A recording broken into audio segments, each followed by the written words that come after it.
तो मैं सिर्फ मनुस्मृति के कानून को मानता हूँ।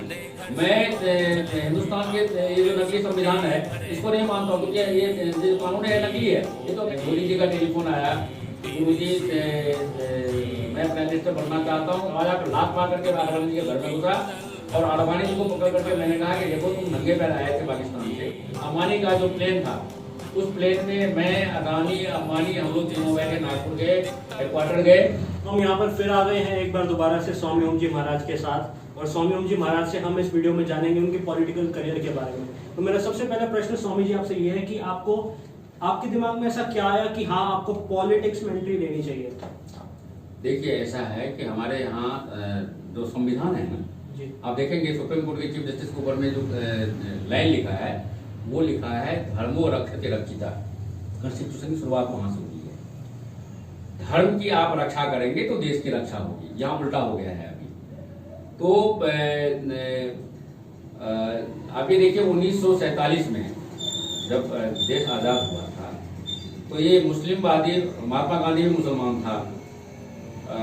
आप लोगों को लोग उसको महात्मा कहते हैं, लेकिन था वो मुसलमान। हमारे पास में सबूत है कि जब उसका जन्म हुआ था तो उसके ननिहाल में मुस्लिम तरीके से उसका सारा संस्कार किया गया था। और महात्मा गांधी के रिश्तेदार थे जिन्ना, नेहरू और ये शेख अब्दुल्ला। महात्मा गांधी ने अपने तीनों रिश्तेदारों को 3 देश दे दिया। जिन्ना को पाकिस्तान दे दिया, नेहरू को हिंदुस्तान दे दिया और शेख अब्दुल्ला को कश्मीर दे दिया। और हम बंटवारा नहीं चाहते थे। हमारे जो हिंदू महासभा के संस्थापक थे वीर सावरकर जी, उन्होंने कहा था कि हम हिंदू मुस्लिम भाई भाई का नारा था, कांग्रेस और नकली नाराबाद में दी। उन्होंने कहा था कि ये जितने भी हमारे मुस्लिम भाई हैं ये सारे के सारे हिंदू ही हैं, क्योंकि हिंदू का मतलब होता है जो हिंद महासागर से लेकर के और कन्याकुमारी तक के अंदर जिनका जन्म हुआ है वो सारे हिंदू हैं। हिंदू कोई धर्म नहीं है, संस्कृति है। और उसमें हिंदू, मुस्लिम, सिख, ईसाई जितने भी धर्मावलंबी हैं, पंथावलंबी हैं, वो सारे ही हिंदू माने जाते हैं। लेकिन महात्मा गांधी ने चाल चली, इन लोगों को अलग अलग देश दे दिया। उसमें सबसे खतरनाक मोड़ तब आया जब हमारे 30 लाख हिंदुओं को पाकिस्तान में कत्ल करके, सामूहिक नरसंहार करके, ट्रेनों में डाल करके भारत में भेजा गया। और उसके बाद जिन्ना ने ये कहा कि हमको आप उस जमाने में 60 करोड़ रुपया हमको रेवेन्यू दो, मतलब पाकिस्तान को दो। इंडिया के पास में रेवेन्यू था नहीं, अंग्रेज सरकार उतनी रेवेन्यू छोड़ के नहीं गई थी। यदि वो 60,000 करोड़ रुपया पाकिस्तान को दे देते तो इंडिया कंगाल हो जाता। हमको इंडिया को बचाना था। तो हमारे जो अभी चीफ मिनिस्टर हैं यूपी के, योगी आदित्यनाथ जी, उनके दादा गुरु थे दिग्विजय नाथ जी। उन्होंने एक प्लान तैयार किया। हमारे नाथूराम गोडसे यूथ विंग के थे, हिंदू महासभा के। हाँ, तो उनको नाथूराम गोडसे ने कहा कि मैं गोली तो मार दूंगा, लेकिन मेरे पास रिवॉल्वर है नहीं। उन्होंने कहा कि मेरा लाइसेंस रिवॉल्वर तुम ले लो और उससे गोली मारो। तो दिग्विजय नाथ जी के लाइसेंस रिवॉल्वर से महात्मा गांधी को गोली मारा गया। और देखिए गोली मारने में भी कितनी शालीनता है। पहले पैर छुआ, उसके बाद गोली मारा। कोई निजी दुश्मनी नहीं थी। वो महात्मा मानते थे महात्मा गांधी को, लेकिन चूंकि महात्मा गांधी ने देश के टुकड़े किए थे, भारत माता के टुकड़े कर दिए थे, तो और उसके बावजूद भी चैन से नहीं बैठे थे, भारत को कंगाल करना चाहते थे। तो भारत को कंगाली से बचाने के लिए महात्मा गांधी को गोली मारी गई। और हमको उन पर गर्व है। यदि उस टाइम पर मैं होता तो मैं सबसे पहले महात्मा गांधी को गोली मारता। और वहां से हमारा देश की जो राजनीति है वो बदल गई। आज आप ये देखिए उसका दुष्परिणाम ये हुआ कि पाकिस्तान तो मुस्लिम राष्ट्र बन गया। हिंदुस्तान को संविधान की शुरुआत में जो संविधान सभा के जो लोग थे, बाबा साहब अम्बेडकर वगैरह, ये आपके सरदार पटेल, इन सब ने कहा कि इसको हिंदू राष्ट्र घोषित करो। लेकिन महात्मा गांधी और नेहरू ने हिंदू राष्ट्र घोषित नहीं होने दिया। और सुन लीजिए, और उसके साथ साथ महात्मा गांधी ने, नेहरू ने, अब्दुल कलाम आजाद ने जामा मस्जिद में आकर के मुसलमानों से ये कहा कि आप लोग पाकिस्तान मत जाओ, आप यहीं पर रहो, आपके लिए हम सारी व्यवस्था करेंगे। भैया जब तुमने राष्ट्र बना दिया, मुस्लिम राष्ट्र बना दिया, तो हिंदू राष्ट्र को घोषित करो ना। और धर्मनिरपेक्ष राष्ट्र तब भी घोषित नहीं हुआ था। धर्मनिरपेक्ष राष्ट्र घोषित हुआ है 1976 में इमरजेंसी के दौरान इंदिरा गांधी ने किया, और बिना पार्लियामेंट में बहस कराए बगैर किया, जबरदस्ती पास कर दिया। जिस दिन इंदिरा गांधी ने ये पास किया था उस दिन में, तब तक मैं यंग हो चुका था, मैंने इंदिरा गांधी को पीटा था उसके घर में, पीएम हाउस में, उसके बेडरूम में मैंने पीटा था इंदिरा गांधी को कि तुमने इस देश के साथ में बहुत बड़ा अन्याय कर दिया है। मैं पीट नहीं सकता था, मैं कुछ कर नहीं सकता था क्योंकि इमरजेंसी लागू था, वो मालकिन थी हिंदुस्तान की। तो और उसका दुष्परिणाम आज ये हो रहा है कि हमारे देश में जेएनयू जैसे यूनिवर्सिटी में, जामिया मिलिया में हम लेके रहेंगे जिन्ना वाली आजादी, हम देश के टुकड़े टुकड़े करेंगे। वो सरजील इमाम कहता है शाहीन बाग में कि हम आसाम को टुकड़े कर देंगे, हम चिकन नेट को काट करके अलग बड़ा देश बना देंगे। ये जो हिम्मत इन देशद्रोहियों को पड़ी है वो इसीलिए पड़ी है क्योंकि ये हिंदू राष्ट्र नहीं बना। मुस्लिम राष्ट्र में कोई पाकिस्तान में नारा दिखा कर बोल करके बोले ना कि हम पाकिस्तान को बर्बाद कर देंगे, पाकिस्तान के टुकड़े टुकड़े कर देंगे, वहीं पर सरकार तो बाद में काटेगी, पब्लिक वही काट देगी।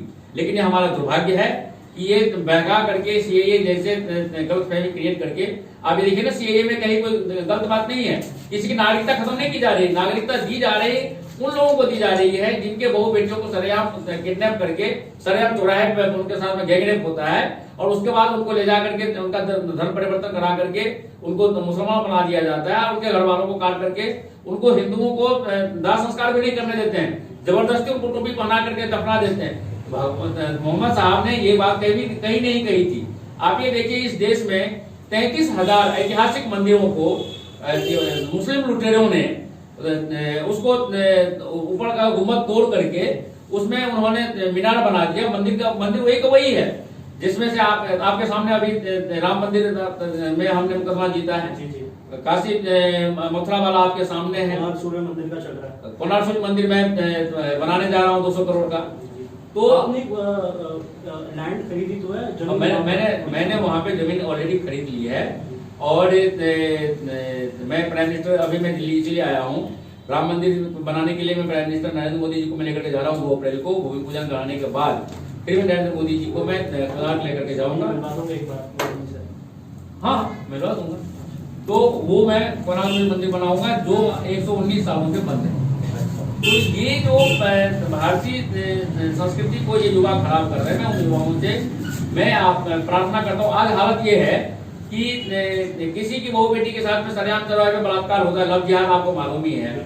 तो वहां पे जो दूसरा हिंदू है, नकली हिंदू, वो कहता है मेरी बेटी के साथ में, मेरी बहन के साथ में, उसके साथ में हो रहा है। अरे भाई आज इसके साथ में कल तेरे साथ में यही होगा ना। आप ये देखिए कि मैं बहुत सारे मुस्लिम महिलाओं से मैंने बात की है, वो हड्डी की ढांचा होती है। मैं उनसे पूछता हूँ कि भाई तेरे कितने बच्चे हैं, कोई कहती है मेरे 20 है, कोई कहती है मेरे 30 है। तो मैं उनसे कहता हूँ कि तुम उनको पालोगी कहाँ से, तुम्हारे पास तो खाने के लिए नहीं है, झुग्गी में तुम रह रही हो। तो कहते हैं हमको पालने की क्या जरूरत है, ये जो हिंदू कमा रहे हैं वो हमारे बच्चों के लिए कमा रहे हैं। हमारे बच्चे उनको पेट में छुरा मारेंगे, पीठ में छुरा मारेंगे, उनके मकान पे कब्जा करेंगे, उनके कार पे कब्जा करेंगे, और वो रिवॉल्व करके ऐश करेंगे, इनको हम कब्र में दफना देंगे। तो ये सोच बनी है। ये सोच बनाने के लिए मोहम्मद साहब ने नहीं कहा था ये सारी बातें। ये इसका मिसयूज है, गलत शिक्षा प्रणाली का ये दुष्परिणाम है।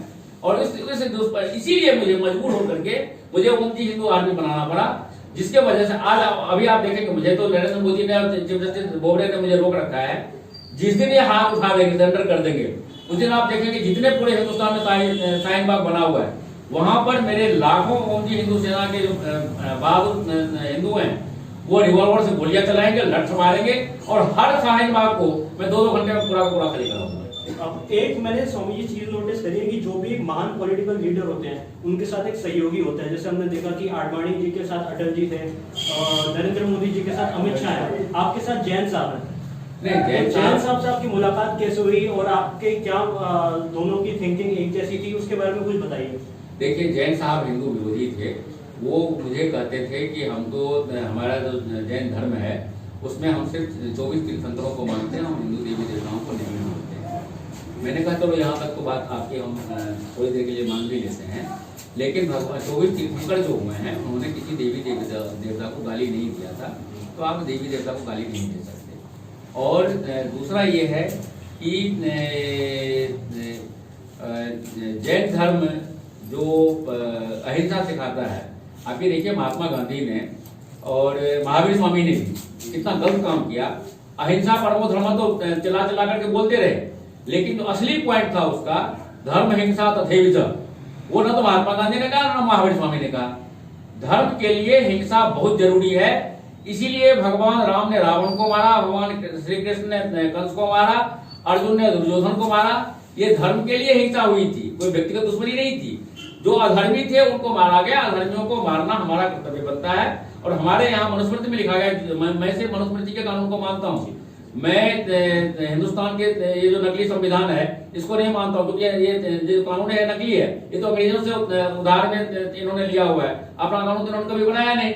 ये आपके बाबा साहब अम्बेडकर से लेकर जितने संविधान सभा में थे, ये सारे अंग्रेजों के चमचे थे, इन्होंने वो कॉपी की हुई है, तो हम उसको मानते नहीं। तो हमारे यहाँ मनुस्मृति में लिखा गया है, आदतायिनाम हत्या स्वर्गदा भवति। आदताइयों की हत्या स्वर्ग का सुख देने वाला होता है। इसीलिए मैं आतंकवादियों का वर्णन करता हूँ। मुझे नहीं गिनती मालूम मैंने कितने हजार आतंकवादी मैंने मारे हुए और कितने हजार और मारूंगा। स्वामी जी, नरेंद्र मोदी जी के साथ आप हरिद्वार में भी शायद आपने उनको ट्रेनिंग दी है, कुछ ऐसा है। नरेंद्र मोदी मेरे जवानी के भक्त हैं। जब युवा थे वो और मैं भी युवा था, तो नरेंद्र मोदी मेरे पास में अपने घर से भाग करके आ गए थे। उनको भगवान शिव से लगातार प्रेरणा मिल रही थी कि तुम मोक्ष की साधना करो। तो वो पढ़ाई छोड़ करके अपने घर से घर वालों को बताए बगैर वो भाग करके आ गए थे, मेरे से मिले थे। मैंने उनको संन्यास की दीक्षा दी थी और मोक्ष की साधना मैंने उनको शुरू कराई। चूंकि मैं एस्ट्रोपॉमिस्ट हूँ, कल्टिस्ट हूँ, एक दिन और सन्यासी के रूप में ये जो मोदी जी को जो आप दाढ़ी देखते हैं वो मेरा दिन है। मैं भी दाढ़ी रखता था ऐसे ही, वो भी उन्होंने आपकी देखा। हाँ, और वो आज तक वो चल रहा है। तो हम मेरे साथ में वो केदारनाथ के गुरु चट्टी में रहे, ऋषिकेश में रहे, अहमदाबाद के जगन्नाथ मंदिर में रहे, कई जगहों मेरे साथ में रहे। स्वामी जी, इसका एक वाक्य लेकिन एक दिन मैं उन्होंने कहा कि मेरा हाथ आप देखिए स्वामी जी, आप तो पामिस्ट भी हैं। मैंने जब हाथ देखा तो उसमें राजयोग था।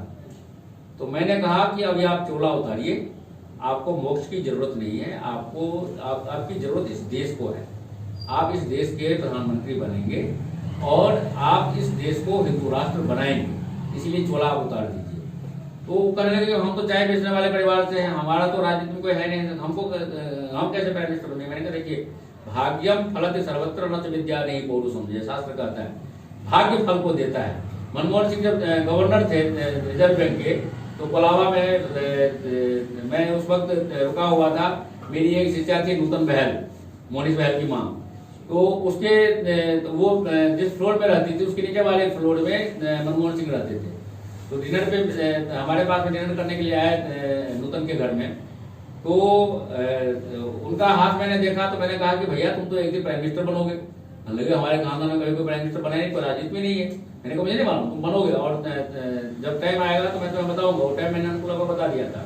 जब वो टाइम आया तो मनमोहन सिंह ने मुझे कहा कि मैं स्वामी जी मैं तो बन नहीं रहा हूँ, तो सोनिया गांधी बन रही है। मैंने कहा भैया एक रात बाकी है, विस्मृत समारोह नहीं हुआ, रात में सब कुछ चेंज हो जाएगा। रात में सब कुछ चेंज हो गया।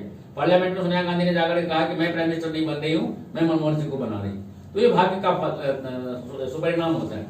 मैंने यही इनको कहा मोदी जी को कि आप भारत के प्रधानमंत्री बनकर के इसको हिंदू राष्ट्र बनाएंगे और उसके लिए आप चोला छोड़िए। आप कुर्ता पैजामा में जिस तरह से मेरे पास में आए थे, कुर्ता पैजामा में जब आए थे तो कुर्ता पैजामा में आए थे, मैंने कहा वही मैं आपको खरीद करके देता हूँ और आप जाइए।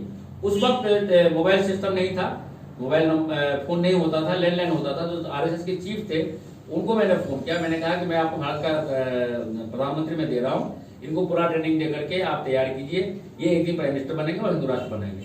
आगे की कहानी सब आपको मालूम ही है। और आप लेटेस्ट कहानी उसमें आप अभी चैनलों में भी आप देखेंगे कि मैं और नरेंद्र मोदी स्मशान में थे, स्मशान साधना कर रहे थे। वाजपेयी जी का टेलीफोन आया, जो वाजपेयी जी उस वक्त प्राइम मिनिस्टर थे।